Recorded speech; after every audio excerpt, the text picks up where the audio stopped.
Hello বন্ধুরা, শুভ দুপুর সবাইকে। সবাই কেমন আছে? আশা করি সবাই ভালো আছে। তো আজকে আমি নিয়ে চলে এসেছি আমার মায়ের হাতে খাসির মাংসের রেসিপি। তো প্রথমে মাংসটাকে ভালো করে ধুয়ে নিতে হবে। ধুয়ে নেওয়ার পরে খাসির মাংসটাকে নুন, হলুদ আর বাটা মশলা, যেমন বাটা মশলার মধ্যে মামা দিয়েছিল জিরে, আদা, রসুন, পেঁয়াজ, গোলমরিচ, লবঙ্গ, দারচিনি, তেজপাতা, আরও কি কি মশলা দিয়েছিল অতটা আমি খেয়াল করিনি, কিন্তু এ কটা আমি দেখেছি। আর কিছুটা কুচনো পেঁয়াজ আলাদা করে রেখেছিল। তারপরে সেইগুলোকে সবগুলোকে একসাথে দিয়ে ভালো করে মা মাংসটাকে ম্যারিনেট করে রেখেছিলো। আর মা সবসময় বলে একটা কথা, যে খাসির মাংসটাকে যদি ম্যারিনেট করে 10 থেকে 15 মিনিট ঢেকে রাখা যায়, তাহলে নাকি রান্নার পরে টেস্টটা খুব ভালো আসে।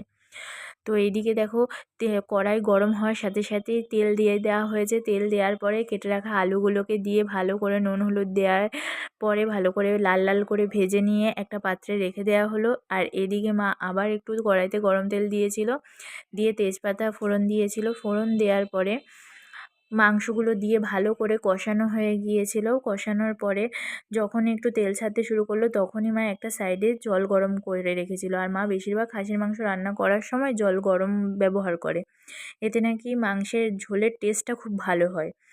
আর এদিকে প্রেশার কুকারে প্রথমেই মাংসটা আগে দিল নিচে, আর তার উপরে আলু দিল, যাতে মাংসটা ঠিকঠাক সিদ্ধ হয় আর আলুটা বেশি সিদ্ধ হয়ে গলে না যায়। তারপরে প্রায় 3-4টে মতো সিটি দেওয়ার পরে আবার মাংসটাকে প্রেশার কুকার থেকে কড়াইতে নামিয়ে দিল।